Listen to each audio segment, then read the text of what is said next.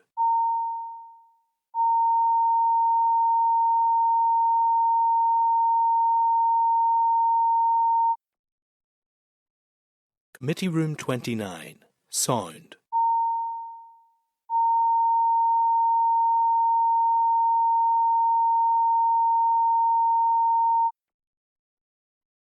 Committee Room 29, Sound.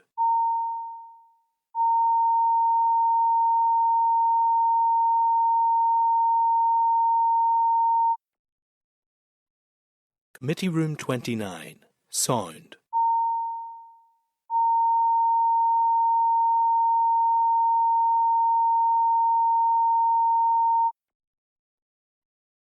Committee Room 29, Sound.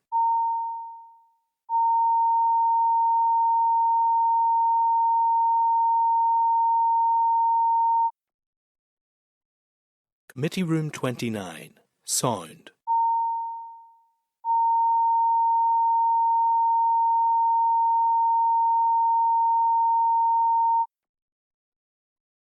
Committee Room 29, Sound.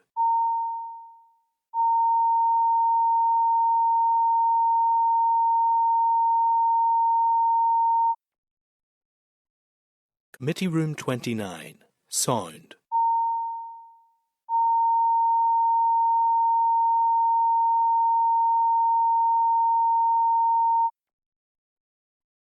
Committee Room 29, Sound. There's flies in that water. That's back in. That is us back into. That is us back into open session, members. That's okay. So, just for the purposes of anyone rejoining the session, the committee went through its informal clause by clause consideration of the GTC bill, and with a view to receiving some further input from the department on a couple of queries, but move into its formal clause by clause considerations next week. Okay, members, so that takes us on to the next item on the agenda. It's item 7 in your packs, and it is an oral briefing from Department of Education officials on the Education Holiday Meal Payments Bill. So I would refer members to the clerk's note at page 92 of your packs and the bill papers at pages 94 through to 142 of your packs. So are there witnesses available from the department to come through? If we could bring them through. So joining us today we'll have Eamon McConville, Director of Transport and Food in Schools, and Jonathan Boyd, Head of Food in Schools team. Okay. While the witnesses get seated. Anybody else got a problem with their water? Is it all All good. Okay, good afternoon, and thank you both for joining us today. I've done the introductions and job titles, so really at this stage it's over to yourselves in terms of any initial presentation or opening remarks that you wish to make, and then we'll move into question and answer from there. So over to yourselves. Right, thanks, Chair. So we're here to assist the committee with their scrutiny of the bill, and we've already met with the bill sponsor and some of the other members recently. As you know, we're waiting our full legal advice, but at this stage we believe there are quite a few technical issues that mean the bill as currently drafted is not practically workable. There are other issues the committee will be considering in their scrutiny of this bill which might be best described as policy issues. However, as officials we may be able to provide some assistance to the committee with their scrutiny on these matters. I'll begin by outlining the key issues I've referred to, some of which were aired during the course of the second stage debate on the 13th of April, and which the committee will be considering from a policy, financial and operational perspective.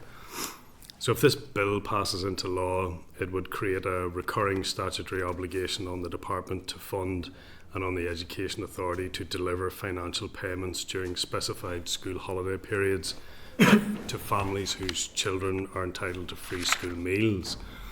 Members will be aware that the previous school holiday food grant scheme operated by the department on behalf of the executive ran from July 2020 to March 2023. There will be some read across from that experience, but there are a number of crucial differences between that scheme and what this bill proposes, both at a policy and operational level. One of the key differences between this bill and the previous scheme is around funding. The previous scheme was supported by additional ring-fenced funding from the executive. That meant that the Department of Education did not have to divert resources from other educational priorities. However, this bill does not include a funding mechanism, so if passed into law, would require the Department of Education to find a very substantial quantum of funding each year from its existing budget. Decisions on how the department's budget would be allocated would obviously be for the Minister of the day, but the provision of education here would inevitably be harmed by the diversion of an initial sum of over 20 million to fund this bill, and that is in the context of the already substantial shortfall projected in the education budget. In terms of the cost estimates for the bill, we've looked closely at the explanatory financial memorandum. It states that the estimated costs of the bill would be 20.6 million in 2026-27, rising to 23.2 million in 2033-34. We believe that these costs are significantly underestimated for a number of reasons. The memorandum uses 70 payment days. However, if payments are to be made from the 1st of July to the 31st of August each year, then there would be 74 eligible days in most of those years, with a small number having 75. The cost estimates for the bill also ties the value of the holiday meal payment to the price of a school meal. Now, as you know, when the Education Authority announced the 50p rise in meal prices from January 2026, it explained that its cost of producing a meal remains significantly higher than the price it charges. This reflects that since 2016-17, the average annual rise for the Education Authority in its cost of producing a meal has been 7.2%. And in our modelling of the potential costs, we have used that average annual 7.2 increase in the authority's costs. We've also looked in more detail at the potential numbers of children that would be entitled to free school meals by school phase, including the higher entitlement rate for those currently in special provision in mainstream. This is projected to see over 82,000 pupils entitled to free school meals and therefore the holiday meal payments by 2033-34. The memorandum references that same figure would be less than 80,000. So the culmination of these differences mean that our projected costs of this bill will be 20.8 million in 2026-27, but rising to 31.5 million by 2033-34. This is significantly greater than the figures included in the memorandum, and may be something that the committee will want to take into account when scrutinising the evidence base for the proposed approach and method for evaluating the purpose of the bill. As I referenced earlier, we are waiting on full legal advice, but we have concerns about a number of technical issues that mean the bill as currently drafted is not practically workable. Time obviously doesn't permit me to go into all the detail at this point, but just to flag up some of those areas of concern. The first is that there is no single price of a meal for a post-primary pupil. At primary level, there is a single price, and that can be used for a holiday meal payment if that's what the Assembly decides. However, at post-primary level, each food item has an individual price, so a paying pupil chooses what they want and then pays the corresponding amount at the till. There is a single meal allowance given by the Education Authority to those entitled to free school meals, and that's currently £3.34. But having engaged with the bill sponsor, I think it's this amount of allowance that he would intend to be the value of the holiday meal payment for post-primary pupils, but that's not how it's currently on the face of the bill. Danny will keep me right there. On another area is the detail of holiday period dates. Schools have the autonomy to determine their own holiday periods. This means that, for example, some schools would start the academic year on differing dates at the end of August. Some schools may even have individual year groups starting on different dates. Under the school holiday food grant scheme, the same dates of each holiday period were applied to all recipients. It would therefore be practically unworkable for the Education Authority to adjust payments to take account of each holiday calendar for over 1,000 individual schools.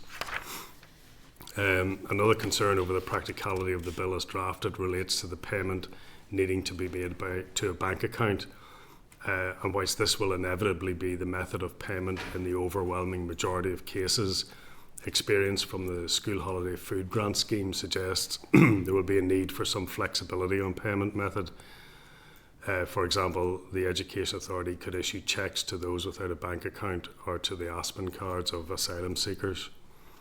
And finally, Chair, there's just some references to existing legislation within the bill that we believe are not needed. But at this stage, we're just simply flagging up all of the issues I've just mentioned, so the committee is aware of these at this point, as you may want to take them into account during your scrutiny of the bill. So that concludes a very quick run through, but happy to take any questions. Well, thank you. And you'd referenced that the department hasn't had full legal advice on this yet. I mean, I can assume you'd be able to return once you've had that to maybe deal with some of the provisions in the bill in more detail from that perspective. I would think the committee would hope to be able to engage on that once you've had that advice. You opened up your presentation with reference to the funding, so clearly there is a big price tag to the bill. Has the department, even at this early stage, given any thought or any consideration of how you could utilise the Children's Services Cooperation Act to bring other departments to the table around the pooling of resources? There are clearly other departments that have some duties in this space around tackling poverty. Is that something that any consideration has been given to at all? We haven't worked through the bill in its entirety, and as you say, we're waiting for some legal advice. But no is the answer. But I suppose the duty in the bill means that it'll be for the minister to decide how he resources this bill, regardless of our advice. You've not considered whether other departments could be brought to the table for any of the funding? Not at this stage. No, not at this stage. Okay. And I just wanted to pick up as well, you made one point in particular around the cost of a meal at post-primary, and I know the bill sponsor has taken a different position to what the department has. When the scheme previously ran, there must have been a mechanism to deal with post-primary then. How did it operate under that scheme?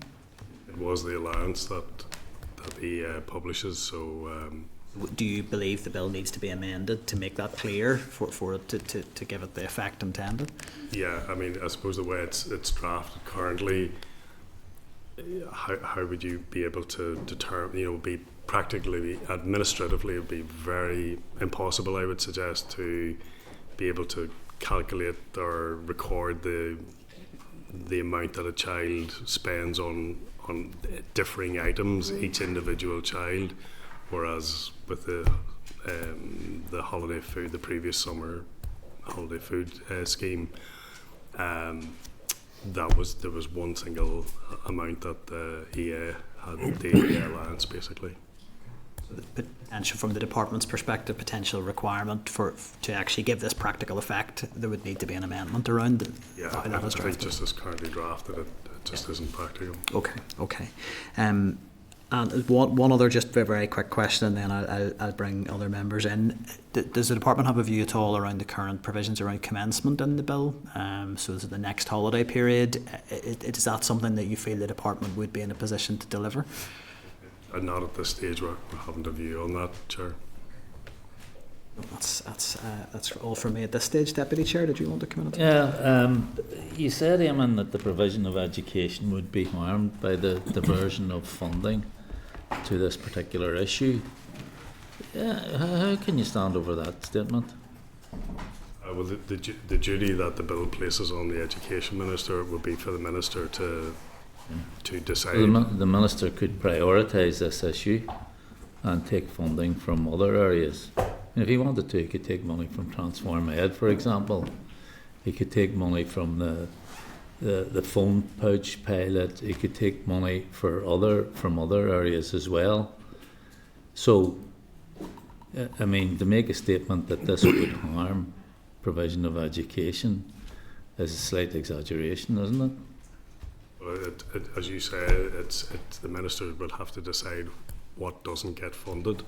Yeah, but no, that's okay, but you're saying it would harm the provision of education. I'm asking you to explain how it would perform if the Minister can take funding from other areas. Let's say, for argument's sake, the Minister decided to withdraw the funding from the phone pouch project. Would that harm education? Any advantages that are for education that are applied through the phone pouch would therefore obviously not be, I beg your pardon, would not be achieved. So, but again, that would be the Minister's choice as to how, what he would prioritise. Yeah, but he's running a pilot in a small number of schools.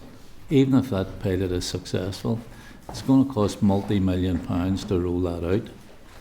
If the withdrawal of that funding, if that funding was withdrawn from the phone pouches and put into this holiday hunger bill, provision of payments for children who are on free school meals, I mean, I think it's, you're using vocabulary and terminology that's emotive. Our education system will be harmed if this bill is passed. And that just isn't true. And I mean, I'm asking you to stand over that, and I don't think you can, but I'll give you another opportunity. So any advantages or any benefits from any part of the Minister's responsibilities that don't get funded as a result, if funds had to be diverted, any benefit from those would be lost. Okay, let me turn this round then. If we have a situation where there are children undernourished during school holidays, and bear in mind, I mean, education doesn't finish during the school holidays. There are summer schemes going on, kids taking part in them. I know my kids get loads of stuff home with them during holidays to work on and all of that. If kids are undernourished during holidays, they're not going to be able to perform to an optimum level. But if they were being well fed and being properly nourished, that could have an advantageous effect on our education system, couldn't it? Well, I mean, again, those are matters for the Assembly and the Minister, Pat. I mean. Well, I'm putting a proposition to you. If kids who are currently undernourished during school holidays were actually fed, would that not have an advantageous effect on the education system? So again, I think the issue there is whether it should be done by the Department of Education, or whether that's. Well, I'm not asking about who does it. I'm just asking, would it be advantageous? Absolutely. Yeah, that's okay. So it wouldn't be harmful. It could actually be advantageous. But again, I don't think the point of principle, even going back to the debate on the second stage, there was anybody who disagreed with the fact that children should be fed. That's all from me, Chair. Thanks. Deputy Chair, I have an indication from David. Thanks very much, Chair. I completely understand the idea that if the money goes into this, it has to come from somewhere else, and you outlined within your presentation that previously this was done by a ring fence sum agreed by the executive. To follow on the logic that Pat used in his questioning, that because children are doing worksheets in the summer or something of that ilk, that therefore the Department of Education should pay for what is essentially a welfare intervention. Kids would be healthier if they were getting a good meal during the day, during the summer, but surely that would involve the Department of Health. We can draw those sort of abstract lines everywhere. The reality is that poverty is a wider issue. It's a welfare issue. It's an issue that covers numerous different departments, and the right way to do this, if we want to do this, is to look at this as an executive priority. Would you agree with that? I certainly wouldn't disagree with. I mean, obviously I can't talk. Are you aware of any conversations that have been taking place with other departments, or any other departments expressing an interest in carrying their part of the load for this? We haven't had any conversations specifically around this bill, but we do contribute to various groups and working groups in relation to the anti-poverty strategy, in relation to the food strategy framework. So there's a lot of work going back to your point in relation to the piece of legislation. There is work going on, across many departments that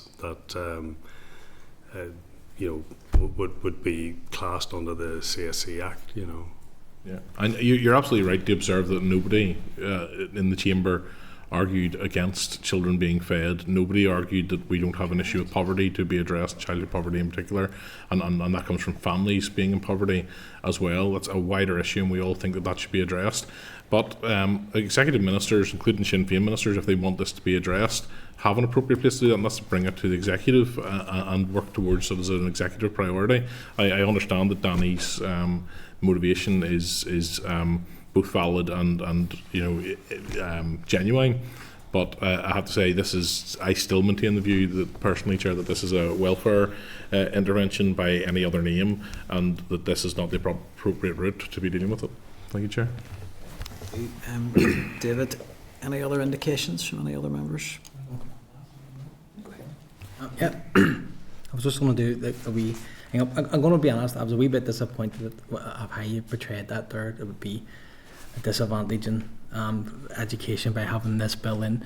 Like, in all my evidence and the groups that I've spoke to, children come back to school weeks, if not months, behind their peers. So that's why I believe education has a part in it. And I have no doubt if department officials from communities were sitting in front of me, they'd be saying the exact same, that shouldn't be on them, it should be on education, and passing it back and forth. I have no doubt on that. Look, I've said from the very outset, I am happy to work with yourselves and where your concerns are. Look, I will need to hear the legal side of it and the technicalities of it. I'm not a drafter. I give my policy intent to the drafter, and this is what we came up with. I do have a different view on what your analysis of it, but I can see how you came to that as well. Like, I was just in a school the other day, and I was actually asking a question around the £3.34, because you know what my intent is. So if there's a better way of doing it, 100% we'll do it together if that's what you're up for, and it'd be brilliant to do it as a committee. But it was actually the teacher was giving off, because he says, I went down to buy a burger, and it was burger, chips, and the dessert, say, and it was $3.34. But he only wanted the burger. The burger might be only $1.50. He still got charged $3.34. So there is a set meal in secondary schools that all my evidence that I was taking. So that's how I came to that. But if that means there needs to be tweaked with a word here and there, 100% let's do it. And that means throughout all of it, I have tried to future-proof this as well. But look, I don't think any piece of legislation was ever going to be ready for us going. That's why you have committee stages. So I would really, my ask really is from, I'm rambling a bit because I want to explain that, but I just want a commitment from yourselves that you will come back in and try and work with us as a committee, and let's get the amendments that you would like through the committee stage, if that is possible. Would that be possible from yourselves? So obviously we're still working through it ourselves. We still have legal advice to take, and then obviously we have to brief the minister. So I think we're up before you on the 3rd of June again or something like that. So well, that would be good, because as I say, I will always say that this is the very least that education should be doing, and other departments need to be doing a lot more to tackle child poverty. It's only one piece of a wider puzzle. Like I have all the figures for everywhere. I know my own constituency, it's nearly 10,000 children that this would support, but East Belfast, it's 2,766, Foyle, 6,880. This is significant numbers of children that we could be supporting, and education could be supporting, to give them as the best possible future. But for me, what I've heard, there's nothing really jumping out at me that surprises me what you've said, and I want to work with you. I do push back on the figures, because it's not my figures, that's coming from the internal raise, and they're working off the 3.5%, like the Treasury's Green Book. So I get it, you're putting a different number to that, but I can't get into that argument. I can only work with the numbers that researchers give me, and there will be that gap. There's operational issues I think you have raised. I have written to the Education Authority and asked for meetings to talk through some of that there, and they have said at this point they don't feel like there's even a need for a meeting. So some of your concerns I think you raised today could be sorted out on an operational basis as well. I think there's enough flexibility within the bill to do that. But I think that'll play out. And the last wee point I wanted to just raise was then, I do think if the House decides that this legislation goes through, that I would like to think that the department or any department would work hand in hand to make sure that then no one loses out. And I take your point on the asylum seekers, and I did have that conversation with the Department for Communities. And look, there's no recourse at the minute. That's a Home Office issue. But look, I think that's something that could be resolved between Department and Home Office. I don't think it should be a big hurdle, to be honest, but it's good to be flagged up, and I think something that both departments should be working towards, because we don't want to leave anyone behind. So I think that was all from it. I just don't want you. I just didn't like when the officials come in and say you could be having a bad impact on education by doing this. This is to support children, so it is, and I think we need to give children the best pathways.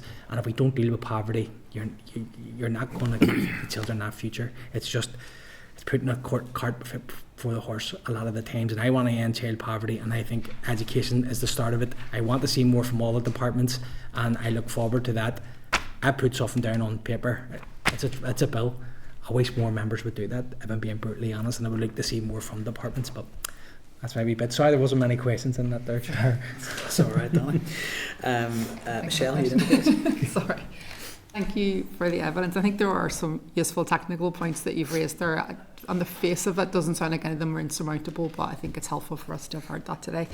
Just in terms of, we're aware that the target audience here is free school meals, and obviously we know about the linkages between free school meals and educational underachievement. So just wondering, has the Minister ever come to you with asking for any proposals around holiday hunger in terms of it being a tool to address educational underachievement? Just because I'm relatively new into the department, I'm gonna. Just in his time in office, has he ever actually not specifically with for any kind of ambition of tackling holiday hunger? Educational underachievement? Okay, that's all. Just curious if that had been something in the. Okay. There's no danger of going over time there. That's all good. That's great. So thank you for that. Could I just pick up? I don't think there's any other indications. I just wanted to check in terms of when you do come back to give evidence once you've had the legal advice. I would like to see if it would be possible to get a sort of constructive engagement from the department around what you would suggest could be amended in clause 1 to tidy up this issue around payments to post-primary children, because I think regardless of what anybody's position around the table is in the bill, I think it would be good for members to have an alternative proposition in front of us if there is a better way to do it. And I think the bill sponsor has said open to that, so I would certainly like to put that on record, that we would be keen to see those proposals. And I think you've raised the issue, and I think Michelle highlighted there around asylum seekers was another sort of technical issue that you highlighted. I would be very keen to see. You've administered a scheme to this similarly in the past, of what could practically be done to overcome some of those hurdles.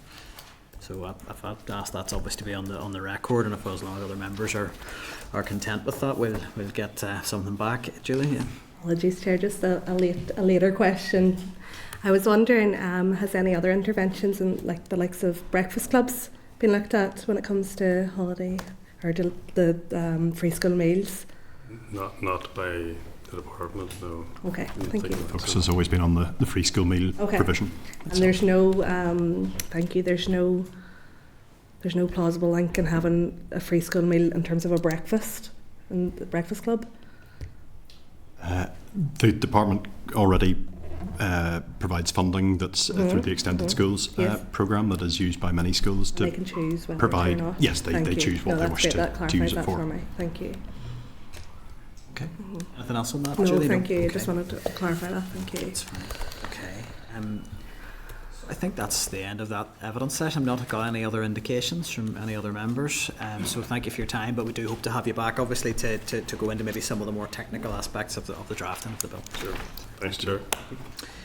Okay. Can I just check whether any other actions arising from that? I mean, we have some evidence schedules in the forward work programme, so I assume we're just working through those from here on. Yeah, I mean, I think the committee has agreed then to write in the first instance to the department and ask about those amendment areas. Is that right? Yeah. Yes, if members are all agreed, I think if the department, my feeling would be is if the department are flagging technical problems that would mean that the bill can't actually take effect properly, well then I would be keen to hear from them as to how that can be altered. So if members are all agreed on that, and I guess specifically on that post-primary issue and asylum seekers, I don't know if there were any others from the evidence that anybody picked up. Danny, was there? Yeah, no, as I say, as it's published and how we've drafted it, it is setting that price of whatever I think what they're saying is you go into secondary school, you can buy whatever you want. In my research, you can't. There's a set meal and it's $3.34. Now, if it turns out it's different and it needs that I don't even know if maybe there's still flexibility within that with the 1F. Does that allow for it? But if they come up with something brilliant, I'd tidy it up 100%. Okay. David, you wanted to come in? Just obviously I've been away the past couple of weeks with other committee business. We did write at one stage, I think after Danny's presentations, to the executive office, was it, and someone to ask if they had given consideration to wider departmental participation in this. Was there any response during that time? Just can keep me right. I know we went to the Department for Communities, but I don't know. Yeah, there's been a letter to the Department of Communities about impact on benefits, but was that something you asked for? Maybe I'm misremembering. In that case, I would propose that we write to the executive office to suggest that they look at how other departments can be involved in this, given that it was previously a ring-fenced executive scheme. Members can temporarily write to the executive office for a view on that around. I mean, just to clarify the proposal, it's to write to the executive office to establish their view on how the executive can address holiday homework. How the executive can be, or why their executive can be involved in any scheme. Objection to that going if members are agreed. Yeah, agreed, and I assume we would copy in the committee, the executive office committee on that. Certainly, yeah. Okay. Okay, so that concludes item 7 and takes us on to item 8 on the agenda, which is another briefing from Department of Education officials, this time on the Irish Medium Education Workforce Plan Bill. So officials are ready to come through. I would just draw members' attention to the clerk's briefing note at page 156 and the bill papers that are at pages 158 to 241 of your packs. So just the officials are just getting seated there. So joining us today we have Andrew Scott, Director of Collaborative Education and Youth, and we have Maurice Skirvin for the head of the Irish, who is the head of the Irish Medium Education team, joining us today from the department. So thank you for your time and for joining us today. I'm really happy just to hand over to you at this stage for any initial remarks or opening presentation you want to make, and then we'll move to question and answer from there. Thank you, Chair. I will open. Chair, thank you for the invitation to provide oral evidence to the committee on the Irish Medium Education Workforce Bill. My name is Andrew Scott. I am the Director of Collaborative Education and Youth within the department, and I've got responsibility for policy relating to Irish Medium education. At the outset, it may be helpful to explain the focus I will take today. I appreciate the committee is keen to explore the detail of the bill. However, given relatively recent engagement between the Department, the Office of Legislative Counsel and the Departmental Solicitor's Office, that work is still at an early and evolving stage. As such, my remarks today are intended to focus primarily on the policy context and operational implications of the bill for the Department, rather than on detailed legal or drafting analysis, but I may be in a position to provide more specific evidence, including potential areas for amendment following further engagement with OLC and DSO in coming weeks. This afternoon I intend to provide some contextual information to support the committee's scrutiny of the bill. I will briefly reflect on what the bill proposes, outline the wider policy and statutory context, and then describe the work the Department is currently taking forward on Irish medium issues, particularly through the development of an Irish medium education strategy. I will do so mindful that much of this work remains under development. The bill before the committee seeks to place a statutory duty on the Department to prepare, publish and regularly update a workforce plan specific to Irish medium education. It sets out defined timeframes for producing that plan, for consulting with named stakeholders and for reporting to the Assembly on implementation. The Department recognises that workforce pressures within Irish medium education are long-standing and well evidenced. These include challenges around recruitment, retention, workload, leadership capacity and access to specialist support for children and young people with special educational needs. These issues have been highlighted through research, consultation exercises and direct engagement with practitioners over several years. While some of these matters are shared across various school types, some aspects are specific to Irish medium. It is also important to place the bill within the existing statutory framework. The Department already holds a statutory duty under Article 89 of the Education Northern Ireland Order 1998 to encourage and facilitate the development of Irish medium education. The bill seeks to go beyond this duty, specifically proposing a formal statutory framework for workforce planning and reporting. At present, the Department is progressing the development of a dedicated Irish medium education strategy. Workforce issues are a central pillar of that work, and they are developed through established co-design arrangements rather than sitting in isolation. In particular, the Irish Medium Strategy Working Group, or IMSWG, I'm not sure that acronym helps, has been meeting regularly to examine workforce matters in depth. The working group includes representation from various stakeholders, including CNG, the EA, CCMS, CCEA, CSSC, Ultram, FNG, CNG and Irish Medium principals. Pillar 2 of that work focuses specifically on educator recruitment and retention. Between October 25 and February of this year, 4 dedicated working group meetings were held on this theme alone, along with an additional session involving frontline practitioners. That work has been evidence-led. It is drawn on CNG workforce research, discussions with IME representatives through the working group, and lived experience from teachers and school leaders. Across that evidence base, the group repeatedly identified acute recruitment pressures in certain phases and subjects, high attrition among newly qualified Irish medium teachers, and significant workload pressures linked to immersion, pedagogy and resource development. The working group also engaged directly with higher education providers, including a detailed session in February of this year with St Mary's University College.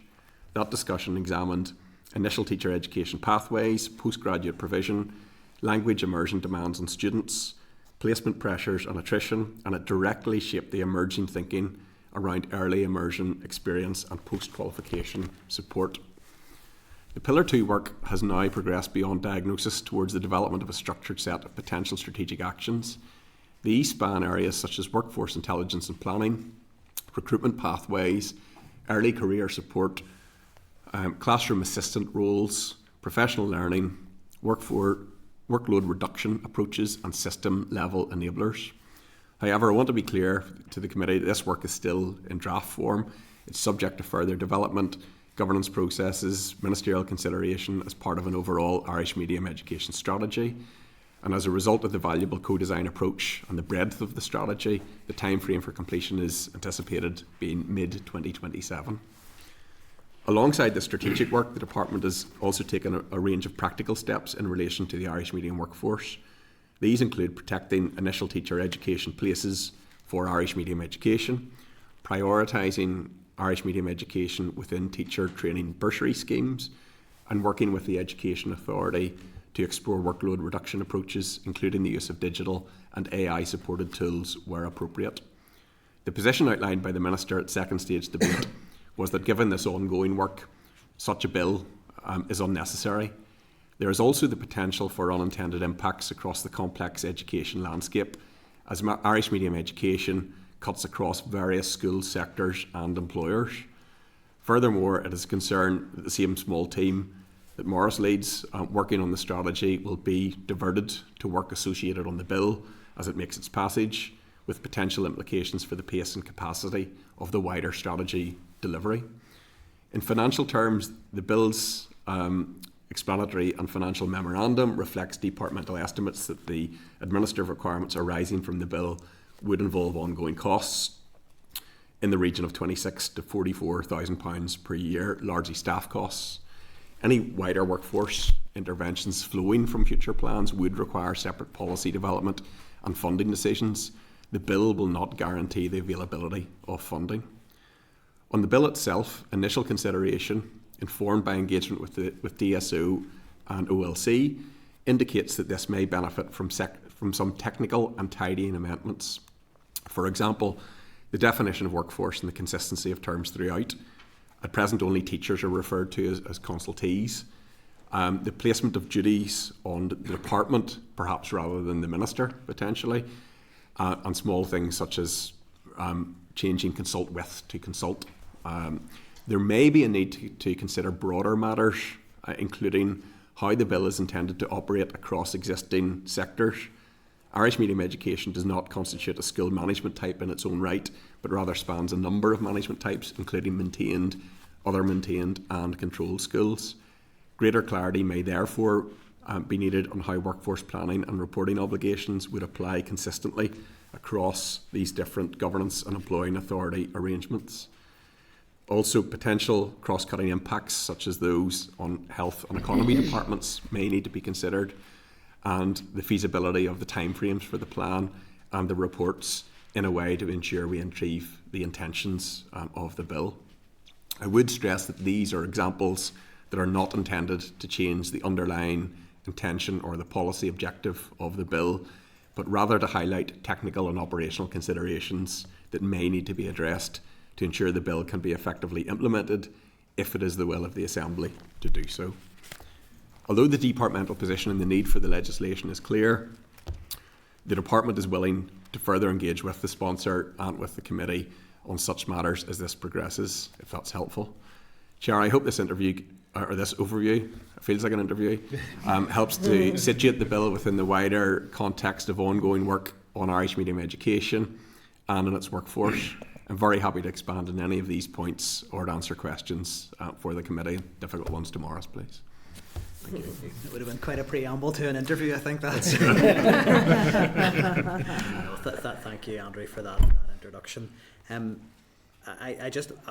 was pleased to actually hear you acknowledge so clearly the specific challenges that exist within Irish medium. I think there was some discussion at second stage that perhaps sought from some sectors to maybe some sections of the Assembly just to minimise that. I think anyone who's visited an Irish medium school knows that there are particular challenges that go beyond it's difficult to recruit STEM teachers, which we know it is across the whole education sector, but I think it is important to have that on the record that the department clearly acknowledges the particular challenges that affect the Irish medium sector.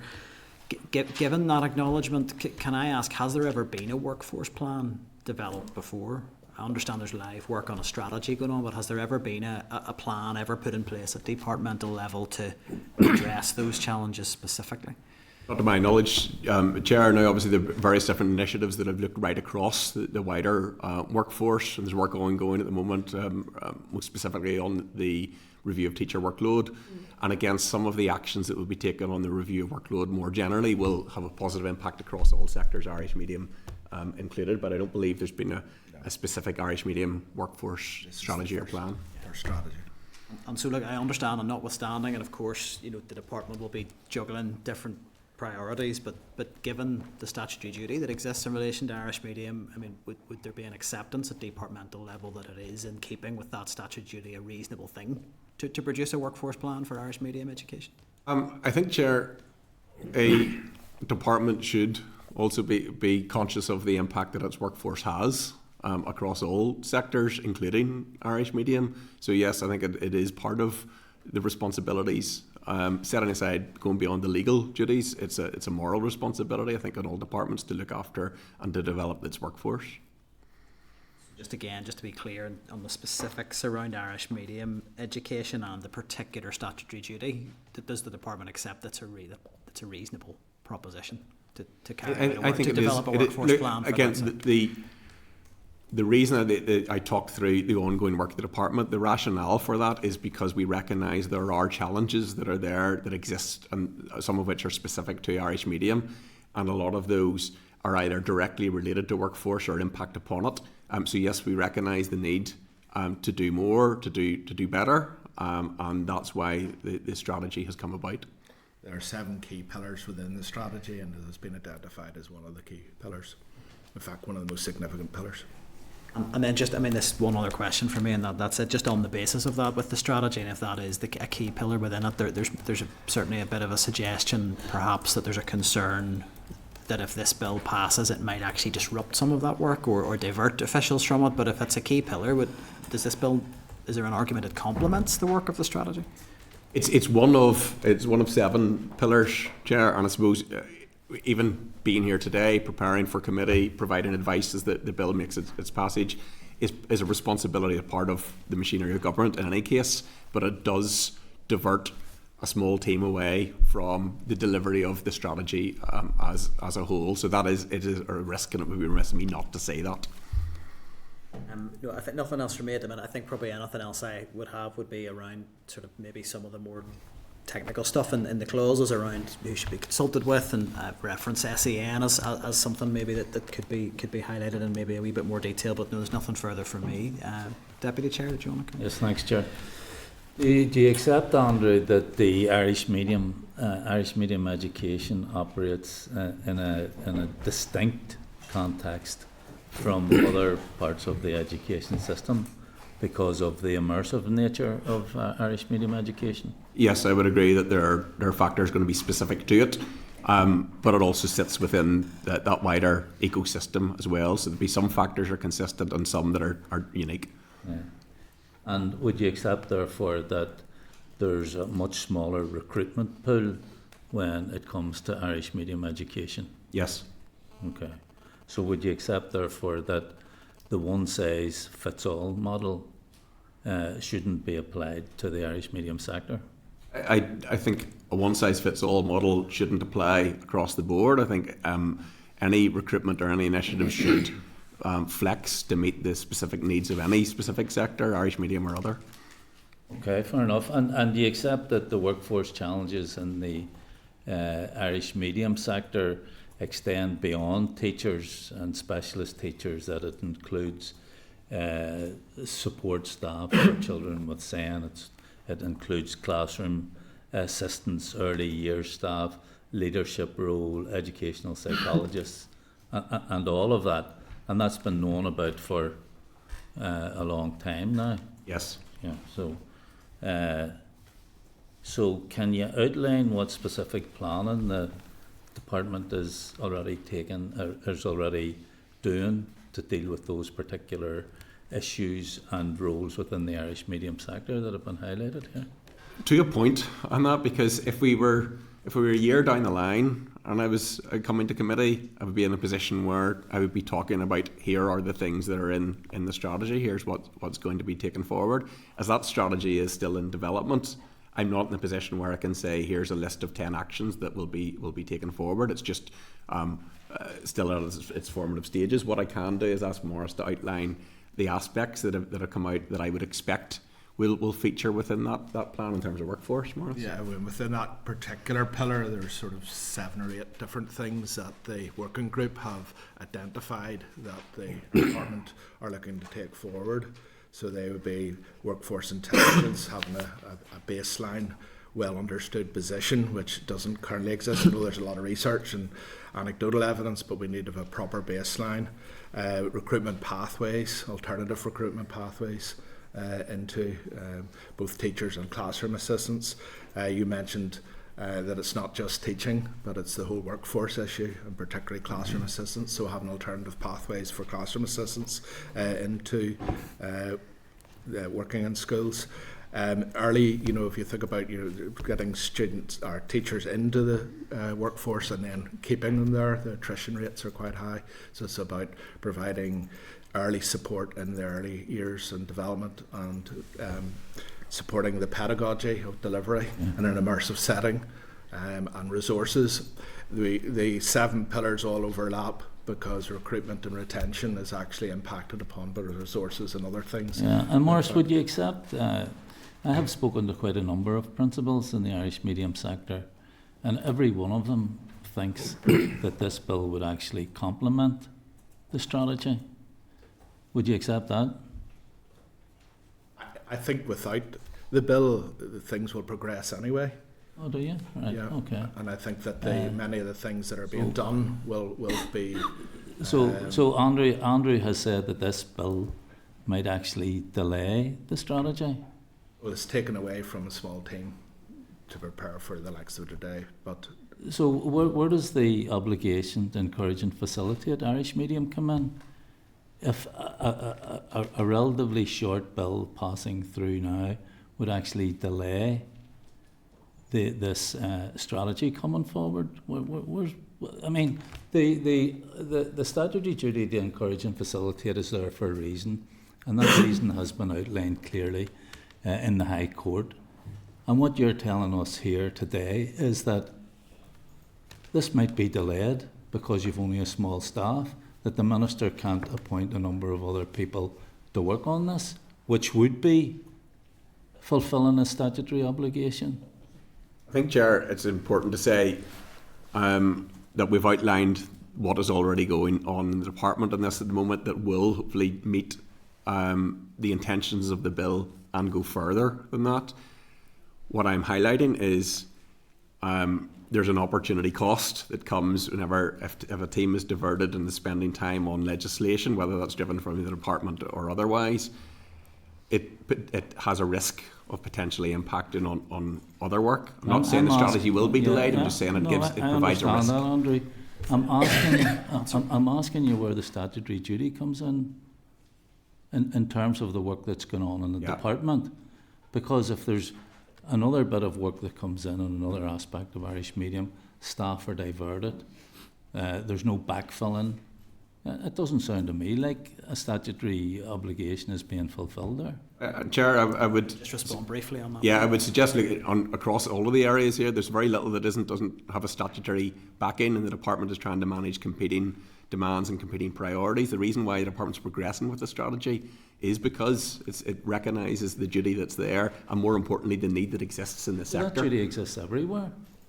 I mean, you have to have some sort of workforce plan for every aspect of the education system, but you've already accepted at the start of my questioning that Irish medium is in a distinct context and there is a statutory obligation. Yes, Chair, and that's why we're progressing with the strategy work to date. So just one last question here. I think it's important. See how long it'll take to answer. Right. Would you accept that there are high levels of distrust, not just within the Irish medium sector and the Irish language community, but among broader sections of community, that this minister and the DUP in general are hostile to the Irish language? I can't speak for people across the sector or for the minister. I know the minister at the second stage had talked about his support directly for Irish medium. Some of the things that I've outlined today have talked about initiatives that the minister's taken forward. I'm not asking you to speak for the sector or for the minister. I'm asking you, are you aware that distrust exists because of the hostility that has been shown by the DUP to the Irish language and Irish medium? David, sit down and mind your own business. Deputy Chair, if I can just, Deputy, if we just ask for remarks to be conducted through the Chair, so David, I'll certainly bring you in for a contribution when it's appropriate. Andrew, if you could answer the question briefly, and we will need to move on. I think there'll be a range of views across the sector and the level of support and trust. I'm asking you, are you aware that hostility exists? I suspect there's a range of views, including hostility. You're sitting here gaslighting now, Dave. No. This is political. You're gaslighting here. Chair, I don't agree. I'm trying to answer the question, Chair. You're gaslighting here. Again, do need to just bring some order. You well know of the hostility Chair, that the DUP have asked you has. just to give me a chance to speak here. David, I have already asked for remarks to be conducted through the Chair. I will bring you in to contribute on this item when appropriate. Deputy Chair, I'm going to just ask we give the witness the opportunity to answer the question at this stage. Well, could you ask him not to gaslight us, Chair? Chair, thank you. Look, I'll give my evidence, and that can be considered by the committee as it sees fit. My interpretation of it, I know there are a range of views across the sector in terms of the level of buy-in from those that are involved, and we are casting net pretty wide. Across what sector? Across the Irish medium sector. No, there aren't a range of views. Well, Chair, there's one clear view across the sector, and that is that the DUP are hostile, not just to Irish medium education, the Irish language, but anything connected to the Irish culture. Chair, I can't get into the politics of that. What I will do, just to add to my answer, I've outlined the process going through with the strategy. It has been inclusive, and a lot of people have been engaging across the Irish medium sector on this. And I wouldn't present them or suggest they have a hostile attitude towards it. That's me staying outside of the politics on it, Chair. We'll draw that section of this evidence session to a close. If we just highlight for members, from witnesses' perspective, it's entirely up to them whether they feel they're able to answer a question or not. It's not for me to direct them as to whether they can or not. But I do think it's important that we give witnesses the opportunity to finish their remarks, and I will always give a member the opportunity to come back in to respond to that. And I think it just helps the conduct of the meeting if we can approach things in that way. Cathy, you'd indicated next. Thanks, Chair. Andrew, you had mentioned the forthcoming strategy that you're working on. I know that you mentioned the wider context of the statutory duty, but can you confirm that that strategy is non-statutory? It's not a legislative process, it's non-statutory. Well, the statute isn't specific, or the statute isn't specific enough that it says it requires us to produce a strategy. So yes, it isn't outlined specifically on the statute books. There's no legal requirement on the department then to publish that strategy or update that strategy within any fixed time frame. I know that you've mentioned mid-2027, but there's no legal duty on that being delivered by that stage? Not at present. No. Okay. And again, you can see how there might be that mistrust there. And it's not just in this minister, for any minister that comes behind this, that if that's not done by 2027, where's the legal duty for that to continue on? This bill puts this makes it statutory and it has to be continued on. I've sort of heard this before and been here before, and many will have, in terms of the childcare strategy. And I've heard officials saying workforce is the key issue. And every meeting that we have with childcare in early years, workforce, it's always the same. The childcare strategy that we were told it's going to be a key pillar. I wrote the word pillar down because I've heard that before as well. And it does include workforce as a pillar. But there's no objectives, there's no targets, there's no actual output on how we're going to get and improve the workforce within it. It's a small section. And we're also hearing that it's all dependent on funding. Is this going to be the same? Is your strategy going to be exactly the same? Well, Chair, the intention would be to have a strategy that actually is worthwhile in the production of it. So I can't speak Childcare strategy was exactly the same, for others that have come before. We're here because we want to make a difference. So we want to achieve the same ends as what's intended in the bill, and looking at that right across the areas. It's no secret the budget challenges that exist across the public sector and education specifically on that. So there is a challenge that we need to resource whatever comes out of the strategy or whatever comes out of the obligations of a bill and a plan on the back of that will require resource to make those things happen, and certainly that will influence the extent and the pace at which those things are delivered. So in fact, you're saying it's down to the Minister's priorities? That's the same right across all departments. Even the production of the bill, if it goes through, the production of the plan doesn't guarantee funding. So again, back to Pat's point, you can see how there would be a level of distrust that this is not going to be prioritised by a DUP minister. I can understand the feelings that are there, the concern that's there. There's an approaching election, ministers' portfolios will change. Now, in saying that, you're progressing with a strategy at the moment under a DUP minister. Are different ministers on their portfolio going to take away the development of an Irish medium strategy? I'm not sure that's a massive risk, but I can understand the concern that may be there. And can you understand that this bill will ensure that that's not a risk? I understand the bill would require the productions of plans and reports against those. It would not take away the risks around funding. It would not guarantee the delivery of the wider strategy. It would require the production of a plan on workforce specifically and reports against that. And to report back on that as well? Yes. Okay, thanks, Chair. Cathy, don't have any other indications at the moment. David, do you want to come in? Thanks very much, Chair. I'm not going to take you down the line of asking you to comment on political parties' viewpoints in Irish language and getting into what is a political row. I think there's an attempt to build a narrative here across multiple different issues. That we don't need to build it. It's already there, you're trying very hard.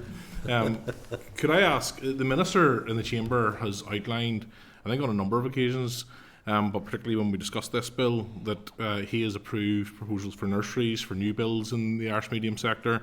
I certainly know that he's visited Irish language schools. In fact, thinking back to when the place was first set up, I think one of his first visits was to an Irish medium school. I think I remember him holding a hurley. I'm not sure if it's a bat or a stick or what you call a hurley stick. Call it hurley. As I recall. Maurice, you're head of the Irish medium education unit. Do you encounter a minister that's hostile to the Irish medium sector? That's not my experience, no. No, thank you. I think that, and I think as laid out, as the minister has laid out, there's no engagement from across the table, I think, with the facts and what is actually being done, rather than perception, and perception that is largely built and fueled, I think, by Sinn Féin's rhetoric. But thank you very much for that. Thank you, Chair. Thank you, David. Danny, you'd indicate.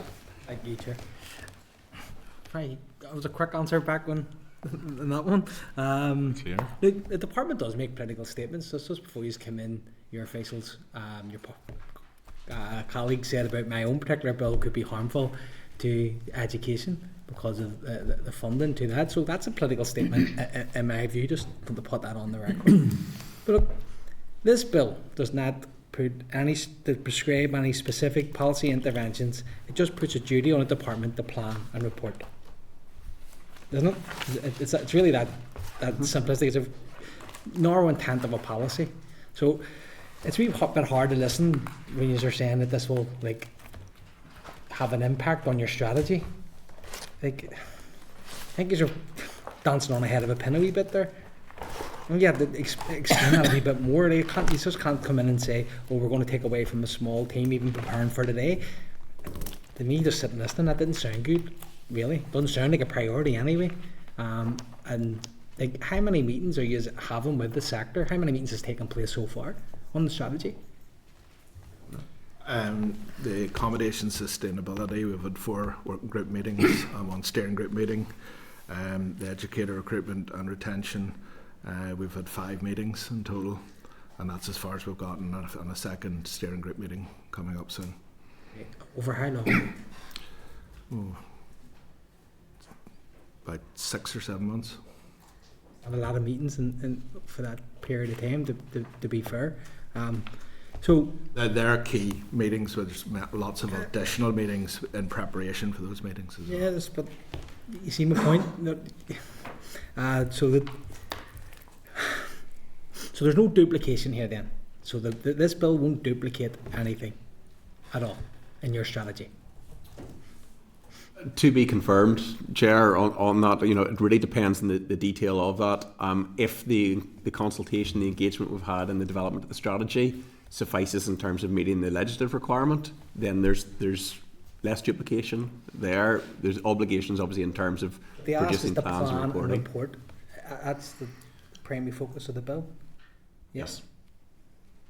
It does sound like you've come in to dance on the head of a pin here, to be brutally honest. And I feel if you're having to come in and probably sell an argument for a minister who is, in my opinion, extremely hostile, and sometimes stands in that chamber and talks about meeting the Irish medium sector in a way that's an endorsement. It's not. Participation is not an endorsement of the work that he's doing.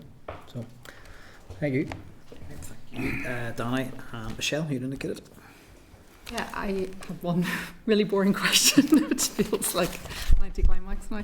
I think it's come up last week in the race briefing, and I never asked it, and I should have. It was around data collection. To actually deliver on this, that you would need a fair amount of data collection, or maybe have you thought about that right now, what would be needed anyway in the context of the strategy, which it also then would feed into? Yeah, certainly those are things that we are planning to do anyway. So one of the pillars is looking at that. We need to have better intelligence and insight of what's happening across the sector, or what isn't happening, and where the gaps are, that we need to target those, whether that's workforce or others. So that's something we need to address in any case. Yeah, but it's something that's kind of form part of the strategy. Yes. Okay. That's it. I just wanted to understand. No problem. Thank you. Don't think there's any other indications. So thank you for your time on that. I think there probably will be some things we'd like to come back to you on around. You had highlighted at the start an interest in working with the committee to ensure that we get things like the consultee list right and all of that. So that might be issues that the committee want to pick up. But thank you for your time. And I wonder, just one last thing: do you have any sense on a timing when you will have had that engagement in terms of engagement with OLC or departmental solicitor around any of this to speak to? We met drafting with them last week as an initial meeting. Whenever the bill was tabled, we'd got in touch with them to seek advice at that stage. We got some initial written advice, and then we met with them last week. I would be hoping this side of the summer we'd have more substantive opinion from them as well. It would be very helpful because the committee is hoping to run a fairly short stage on this bill, given that it is a short bill and that we have other legislative priorities in the mix that we're juggling. So it would be certainly welcome if we could hear from you on that basis as soon as possible. So, thank you both for your time. Okay. Members, so I think the only thing I would want to suggest at this stage is I would be keen in terms of sort of the commitment the department gave there to work with the committee around making sure that we get get the bill in the best possible form it can be. I would be keen to hear from the department directly if they have any other suggestions of who would need to be potentially listed as a consultee to make this effective. I think we're just, I don't know if the Deputy Chair, if you have any views on that as, from bill sponsor perspective, if the department have other suggestions, might be helpful to hear from them. If there are other suggestions from anyone else, I'm happy to take them on board, as long as it's not an attempt to delay the process. No, absolutely not. Like I've put on record there, like we are hoping to close the stage down quicker. I did speak to the two post-primary principals recently, and they suggested that it would be a good idea to have some primary school principals as well. So they were going to come back to me with suggestions, and once I get them, then I'll furnish them to Aileen. That would be helpful, and I think given the time constraints, if they would even be able to be on a panel with the post-primary principals, it would help us get through the evidence. And I think that was the suggestion that was being made. I think that would be really constructive to have that, because the needs of the two stages will be different. So okay, so they're coming on the 27th of May. So they can bring on. Okay. Any other actions arising from that briefing? Anything from your side on this? I don't think so. I don't think there were specific areas that the department were proposing the committee amend or anything. Nothing clear. There was a suggestion of possibly there would be a need to, but nothing. Okay. No, that's great. So that brings us to the end of item 8. So I am conscious that the next two items could be fairly substantive. So I'm going to propose a short comfort break, and then we'll return as soon as possible after that. If we would just mind turning the live feed off. I do remember saying something to your bills. Okay, members, so that is us back into open session of the committee after just that short comfort break. So we're moving on to item 9 in the agenda, and it is the SL1, the Special Educational Needs SEN Regulations 2026. And we have Niamh Devlin joining us from the Assembly Research Service, who's prepared a briefing paper for members at page 251 of your packs.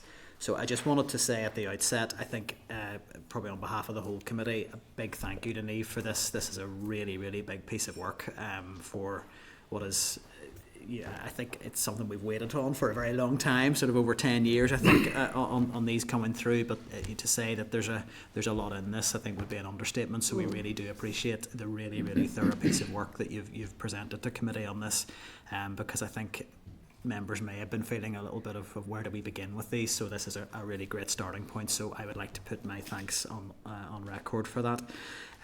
So I think at this stage I'm happy to hand over for you to brief us on the paper.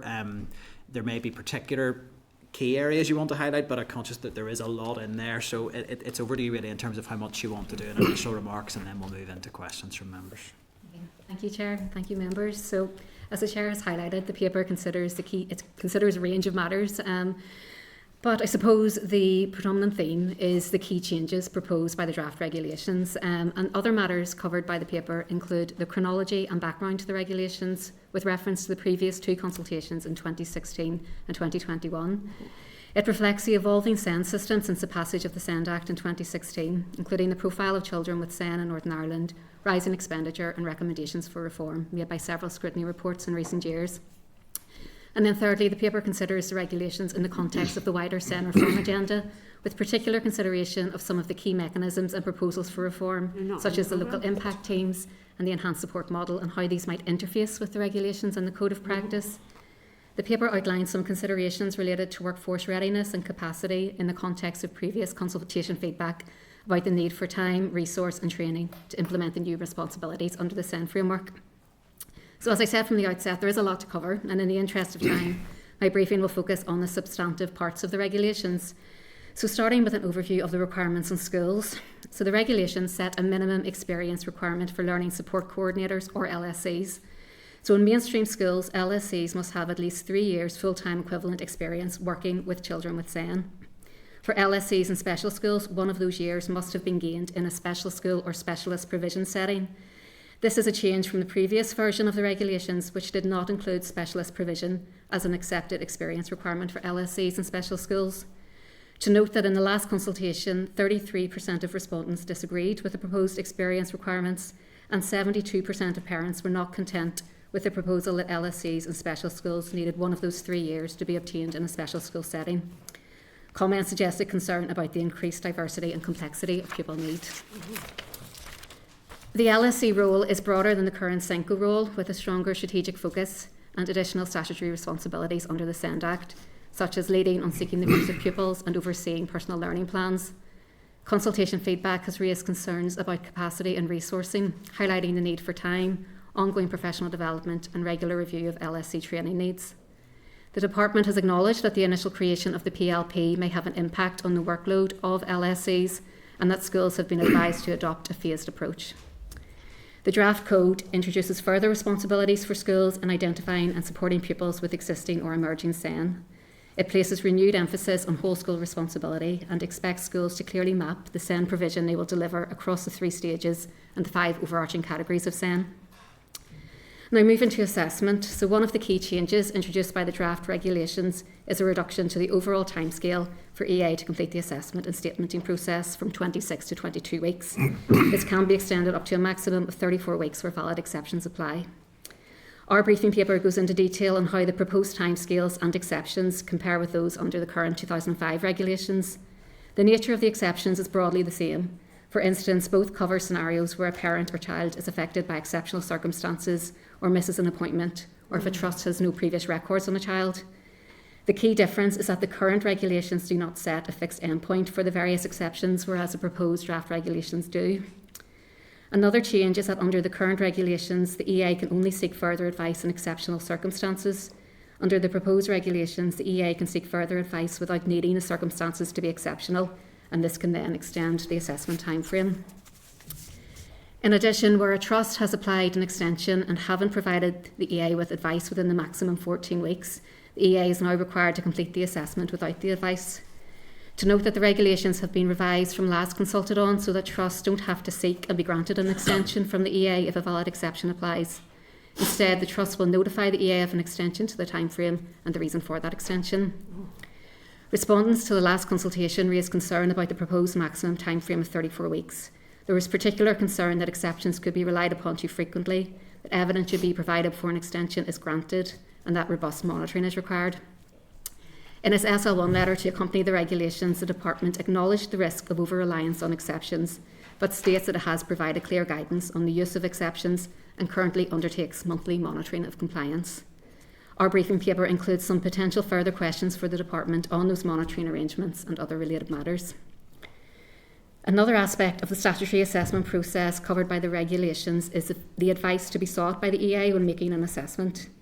So the draft regulations have been updated to distinguish between mandatory advice to be sought, that is educational, psychological and medical advice, and that which is now discretionary, that is social work advice and other healthcare advice deemed appropriate by the relevant trust. There is a new provision prohibiting advisors from making recommendations beyond the scope of the advice sought. During the last consultation, respondents raised concerns that a requirement which was in the 2016 regulations had been removed. That was a requirement for EA to seek other health advice on beneficial treatments or services. The regulations now again include provision for other health advice, and this is now at the EA's discretion. In the 2020-21 regulations, stakeholders were concerned that input from parents and young people over compulsory school age was classed as information and not advice, and that might reduce the weight given to parents and children's views within the statutory assessment. To note that there's no longer any reference to parents or young people's input at the list of advice to be sought, but there is still a requirement for the EA to consult parents, children and young people over compulsory school age when undertaking an assessment. So our briefing paper outlines some other considerations about that particular regulation and potential scrutiny points for the Department. So now moving to some of the considerations around statements. In the last consultation, particular issue was raised with the proposed format of a statement, specifically the proposal that health and social care provision be included in Part 6 as non-educational provision, and as such would be outside the scope of appeal and the statutory requirements for specificity and quantification that apply to Part 3, which is special educational provision. In its SL1, the Department acknowledges the concerns about the format of the statement. It cites legal advice received, which confirms that this is a complex area, it is subject to interpretation, and that health-related provision may fall within either Part 3 and or Part 6 of a statement, depending on individual circumstances. The proposed statement of Schedule 2 has now been updated to reflect that health and social care provision, which is educational in nature, is to be recorded in Part 3, while non-educational health and social care provision is to be set out in Part 6. The Code of Practice explains that non-educational provision is that which does not relate to a child's teaching or instruction, and that determinations are to be made on a case-by-case basis by the EA. It notes that ultimately and legally, the EA is responsible for determining where the provision lies. However, it's not clear whether there is particular criteria or guidance that the EA will adhere to when making such determinations. The draft regulations will lead to changes to the annual review and transition planning processes. For instance, a meeting to review the statement will no longer be required each year, although parents or young people can ask for a meeting if one is not to be held. The draft regulations introduce a 4-week time frame for the EA to decide, following receipt of an annual review report, whether a statement should remain in place, be amended or cease. The Code clarifies that schools must notify the EA where updated health and social care or other advice is required to inform the annual review process. If the Trust is unable to provide that advice within a 6-week time frame, the EA is to make its determination without it. Where children attend school, principals will assume the responsibility for preparing transition plans for pupils with a statement from Year 10, rather than EA who currently hold this responsibility. The new draft regulations have been updated to stipulate that the EA is required to approve transition plans within 6 weeks of receipt. In the consultation, respondents highlighted the need for support and guidance from the EA Transition Service to meet their new duties. So finally, to the last few parts of the regulations. Part 6 enables the transference of rights from parents to children once they reach compulsory school age. Where a child is assessed as lacking capacity, those rights revert to the parent, who must act in the child's best interests. Some of the main considerations from the last consultation were about how capacity determinations would be carried out and by whom. The regulations have been updated to clarify that determinations will be carried out by an EA, educational psychologist, within 4 weeks of a request, using a standard format set out in Schedule 3. Part 7 of the regulations makes provision related to the independent mediation service required under the SEND Act. When the draft regulations were last consulted on, some respondents expressed issue with the timescales associated with some of the steps in the mediation process. For instance, concern was expressed at a regulation which suggested that the mediation certificate may not be issued if contact wasn't made with the mediation advisor within 4 weeks of receiving a relevant notification. That certificate is required by a parent or young person to lodge an appeal, so there was concern that the right of appeal would be blocked. The Department has acknowledged this issue and has adjusted processes and timeframes accordingly. There's no longer a set timeframe, for instance, within which parents or young people must contact the mediation advisor to inform them of their intention to appeal. Another point to note is that the draft Code of Practice states that an appeal to the tribunal must be made within 3 months of having received the relevant notification from the EA, not 2 months as per the SENDIST regulations. It might be that there's a proposal to extend the timeframes for tribunal submissions to account for mediation processes. However, this isn't clear from the regulations, the code or the associated documentation, so this might be something that the committee might wish to see clarity from the department on.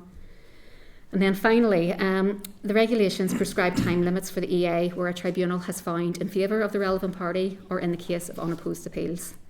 Some of the timescales for compliance under the draft regulations have been extended from those under the existing framework and as previously consulted on. For example, the prescribed period for the EA to comply with a tribunal order to make or amend a statement is now proposed to be 8 weeks, not 5 weeks, as per the current regulations. And in the case of unopposed appeals, the timeframe for the EA to conduct an assessment is now proposed to be 8 weeks, not 4 weeks. There are further considerations, and some potential scrutiny points for the department in our raised briefing paper on those particular points and others. Okay, so I appreciate there's a lot of information there and a bit of a fast-paced tour through that, so I'm very happy to take any questions. Thank you for that, Niamh. Look, there's a lot in there, and my suggestion would be, and I think we'll get to this at the end of probably the department may not like it, but that we do raise all of those scrutiny points with them, because I think if we're going to get through this, we would need to do so. There's a couple of things that I wanted to pick up specifically.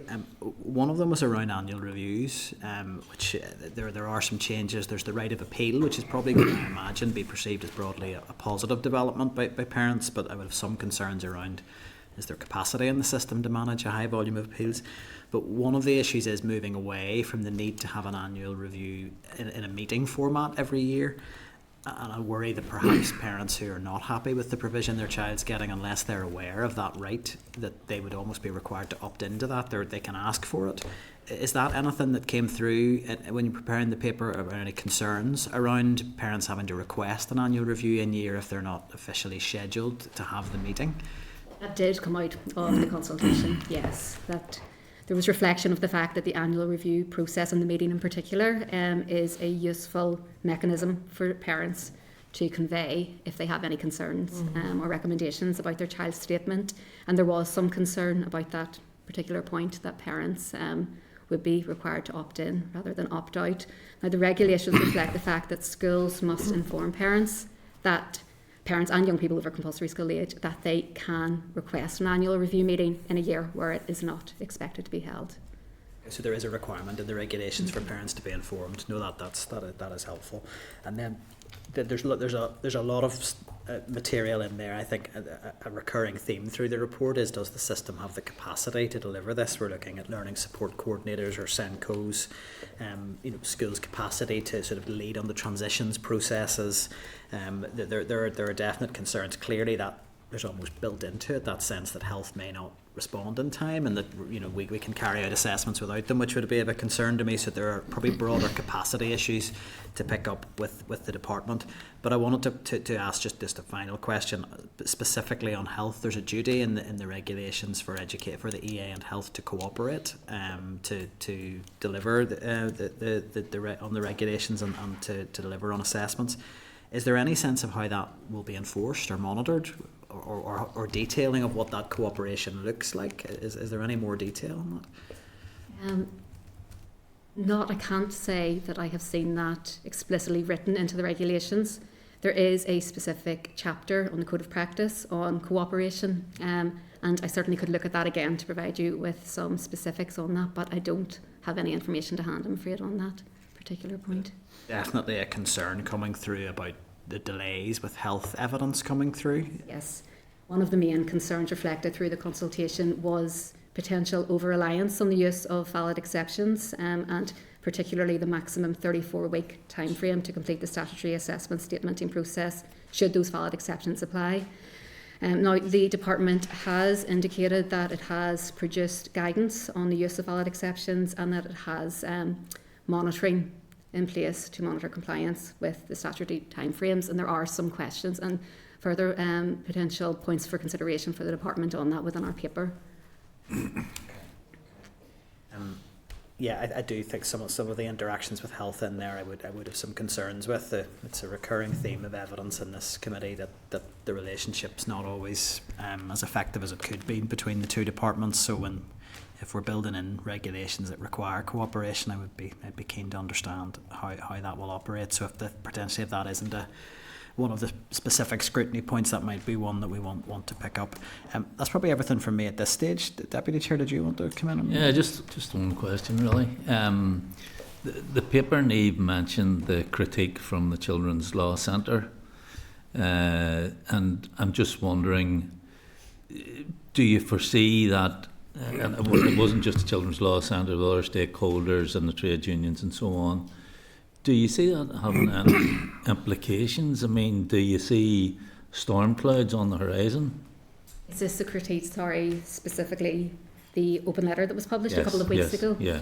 Yes. I mean, I know that, or I understand that CLC are up next week, so it'd be beneficial, obviously, to put that to them directly. I suppose some of the key considerations that I've reflected from that letter within the paper are the interface with some of the core mechanisms, such as the local impact teams, and some of the concern about the capacity and resourcing of the local impact teams, given that those are a key mechanism within the new Code of Practice in enabling access to supports and services for pupils at stage 2. So it may be a case of capturing more information from the department on the resource and the capacity and some of those concerns. Certainly the department has indicated that the local impact teams aren't yet at capacity and there is further resource to be recruited.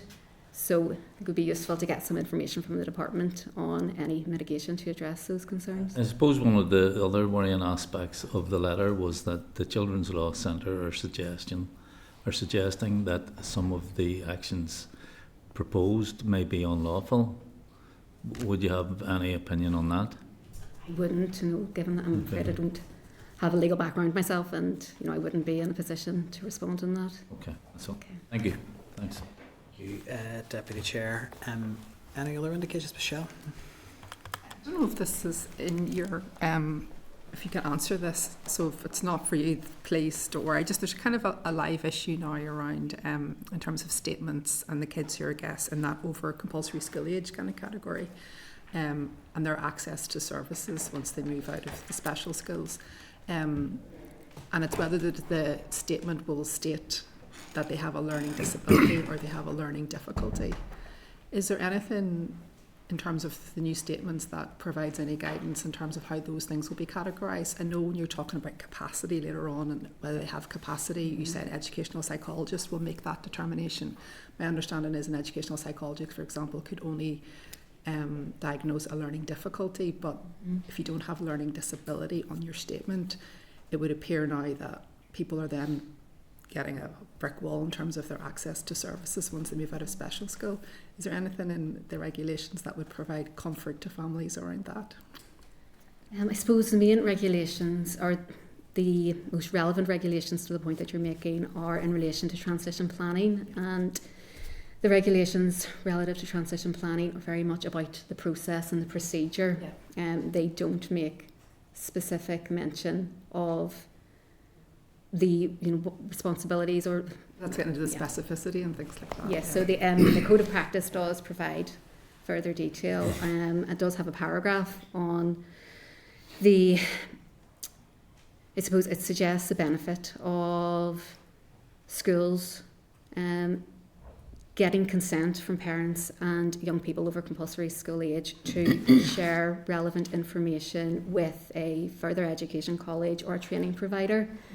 And some of the relevant information it suggests is the statement or the PLP, but it does make clear that for a young person aged 16 leaving school and moving on to an FE college or a training provision, that the EA will no longer have responsibility for maintaining that statement. So I suppose that is the most relevant aspect of the code of practice to your question that I'm aware of, but as I say, it's not written into the regulations per se. Thank you. Just to pick up on that, I mean, I imagine we probably come across this in the same context that when you visit a lot of the sort of day opportunities providers, they often say that they have real difficulties in actually facilitating young people accessing those services when they're leaving school because they don't have that diagnosis of a learning disability, so the trust will often just say no, you can't get direct payments. And it does occur to me that when we're looking at transition planning, that if parents aren't being advised as that being a potential barrier to accessing those services, they may simply leave school assuming that pathways will open up to them that may not. So I would suggest that might be one to raise with the department as well. And I think we could do that in writing now to ask, will they... It may not need to go into regulations, but I think some sort of guidance at transition planning stage, if health are at the table, they should be advising parents of that, but I don't get the sense they are. Yeah, I mean, my thinking was just sort of getting a steer from you in terms of what's there now, and definitely asking the department and maybe CLC next week with their technical expertise would add a bit more to it, but it's definitely a live issue now. No, it definitely is, and it factors into if you don't have the diagnosis. Right. Sorry, you don't get a social worker potentially. So. In health, and there is a section, I should say, just whilst you were talking, that came to me, in the Code of Practice, the Transition Planning section, there is reflection on the role of health and social care and their responsibilities in relation to young people with disability. I certainly can go back to that and get you more detail, but may be useful to further follow up with the department on that. And under section 4 of the SEND Act, there is a responsibility on EA and health and social care to coordinate in the identification, assessment, provision of support, and also in transition planning. So that is written into the primary legislation.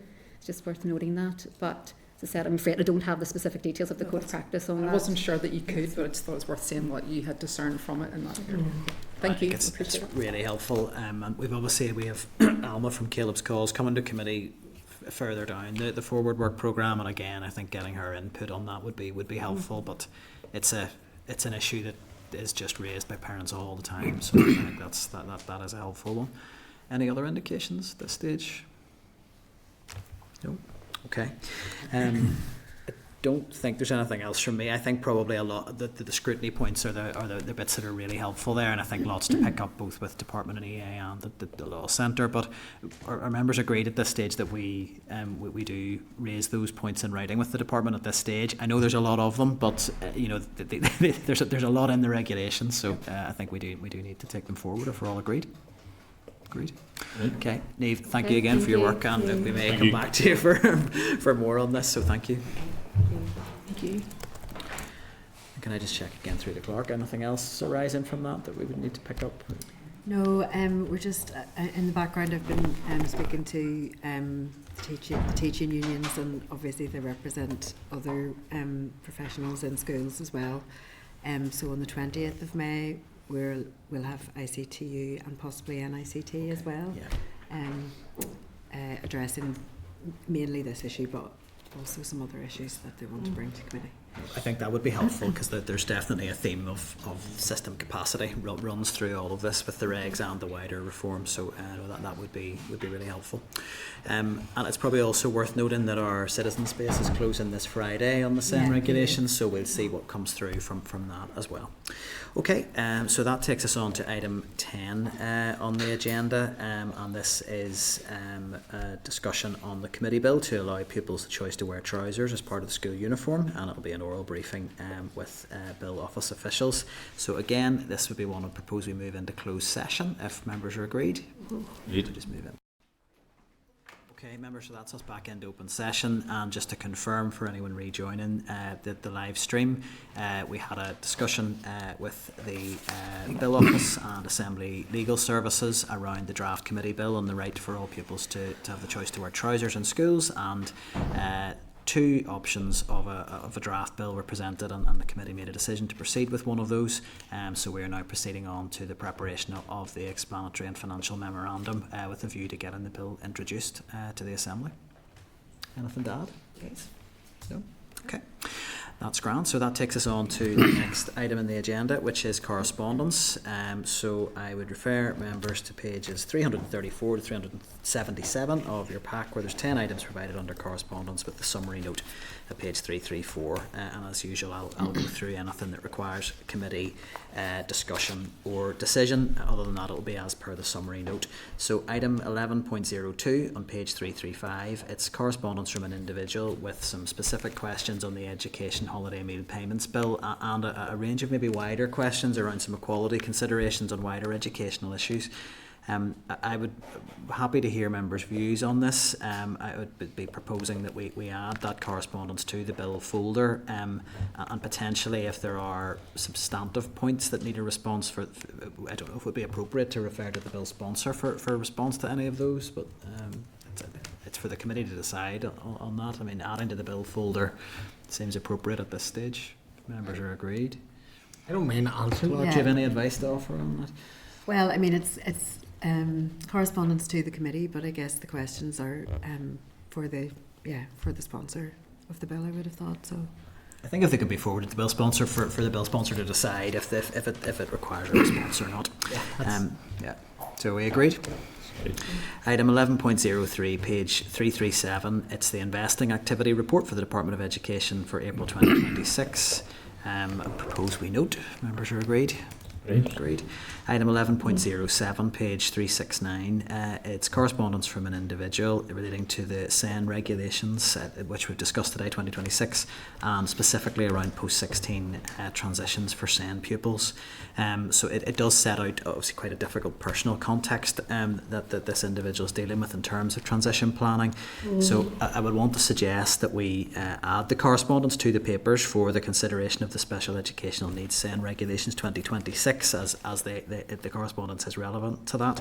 And potentially we could highlight some of the specific issues that are raised around the challenges being faced when the department and EA are in, obviously without giving any personal details away at that stage.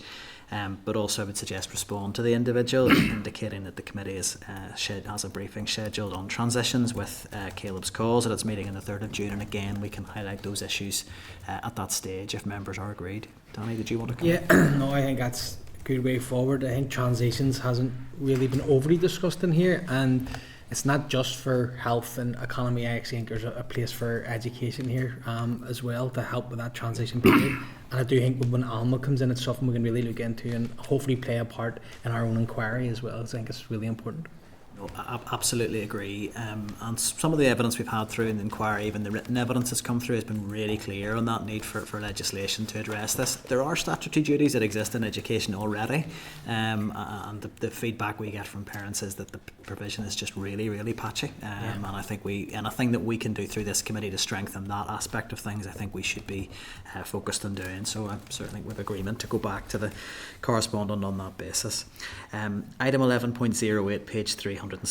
It's a response from the Minister of Health on the role of health visitors in early intervention for children in the period before they commence formal education. There may be issues to pick up there when we have officials in around the child early learning and childcare strategy, but other than that I would propose we note.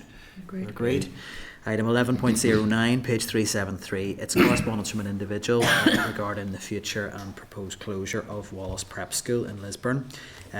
Now, again, I will take advice from the clerk on this. My understanding is that the Board of Governors of a voluntary grammar and by default the prep school associated with it would be the employing authority and be making the decisions around the area planning on that. So I would suggest that we may want to share that correspondence with the Chair of the Board of Governors and to offer them the opportunity to respond if they wish, if members are agreed. Agreed. Item 11.12, page 7 of table papers. It's a copy of a response from the Minister of Education to the Northern Ireland Forest School Association, which the committee's had extensive engagement with. Minister states that there are currently no plans to develop a standalone outdoor learning strategy and that this will be considered as part of a wider review of the Northern Ireland curriculum. I would note it's a disappointing response. We did have cross-party support for a committee motion on the standalone strategy on outdoor learning, but I think we probably do, I would want to suggest, need to now await the outworking of the work around the curriculum review, but I would suggest this committee would want to keep that issue under close review and may want to pick that up with the Minister again if we're agreed. Agreed. I think there was one other item of correspondence that came in late, if I remembered that correctly. I thought it was the transitions one. Is it the transitions one? So we've got that noted. Okay. So other than that then, are members content? Is there another one? There's another one. Yes, I thought there was. Yes, Mark. Yes. I think in Mark's additional paper there was another. Let me just come to that so that we can deal with that at the right time. Yeah, the tabs. So yes, item 11.13, page 15 of table papers. It's correspondence from a parent regarding their child's exclusion due to lack of resources at a particular school.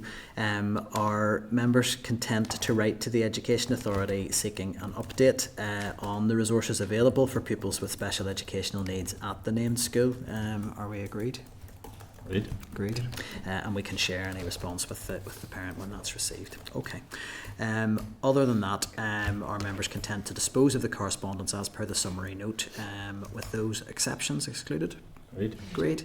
That takes us on to item 12 on the agenda. So we have a draft forward work programme at page 386 and one which has a couple of revisions in table papers as well for members' attention. So I'll ask the clerk to speak to the forward work programme and we can go from there. Well, it's certainly filling up everyone with the various things that we're all trying to finish before the summer. So the 20th of May, the teaching unions, as I mentioned, and unions representing other people in school are going to come along to address several things, the SEN regs and code of practice as they find them as practitioners, but also issues that have arisen, for instance, in relation to violence against women and girls. So ICTU are definitely coming that day and potentially a panel from NICT as well. Then the two principals, as mentioned, from the Irish medium secondary schools are attending on the 27th of May, and the Deputy Chair has advised that some primary school principals may come along as well. That day there's also children in Northern Ireland attending about the holiday meal payments bill. And that day the end of the GTC committee stage. I think Danny just wanted to come in on that. No, it was just in general that with the meeting next week, what I'm hoping out of that is that because it's so many groups, that they'll all hopefully be on the same page, that we can maybe do one big meeting for it. I'm just trying to help the committee in that regard. So just after next Wednesday, she'll have a clearer picture and maybe put that forward as a proposal. It may be a bigger panel that day, but if that covers a lot of groups, would that be okay? I think we'd sort of discussed that previously, thinking about the bill, that given that it's likely to be stakeholders operating in the same space, that a panel approach might work for that. So I think we can see what comes through. If you'll have information then for next week. Yeah. So the following week there's also Save the Children on holiday meal payments, and Synergy on Irish medium, and hopefully the department would be ready to come back then really on any technical feedback that they have as well. And Caleb's calls are in on the 3rd of June, consideration of first draft SEN report 3rd of June, the Minister on the 10th, and the 17th then you have your concurrent meeting in the Senate with the Economy Committee, and also Aldrum and Nikki on the legislation. So I'm going to, next time you see it, it'll have more detail in it about the private members' bills coming to a deliberation point, and clause, when we can kind of expect to maybe do clause by clause and that. And it may be that we don't get to recap there on the 1st of July with the Committee for Health and Youth Assembly on CAMS, but we'll just see how that goes. Potentially forecast that at some point after recess. I think it is one that's worth doing. Yeah, I mean, and during the meeting, sorry, just no, a bill has come through from the Minister as well on the Inspectorate, so that will be introduced on the 19th of May, and we'll be programming that as well. So, plenty to do. Yeah. 20th May. Sorry, you said the trade unions are in 20th May. Do you say? Yeah, on 19th of May in plenary, the Minister will introduce his bill on the Inspectorate. No, it was just on the 20th of May because it didn't see trade unions in there. Is that as well, like Youth Assembly and BMBs, the NEA, or am I looking at the wrong thing? Table papers. There's an updated forward work. Right, okay, I'm looking at the wrong one. There has been a wee bit of rejigging. In between the pack and the table pack. There has been, my bad. So the Youth Assembly would be coming a bit later in June. Spot on. If that's okay, but it is getting a little bit erring towards three evidence sessions in a meeting rather than 2, and I know that 2 is your preference. So just we're aware of that. We just can't.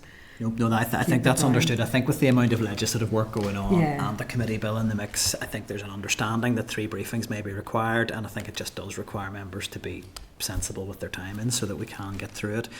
I just wanted to, first of all, thank you for putting all of that together, because I know there's a lot of moving parts with this at the minute, so that we really do appreciate that.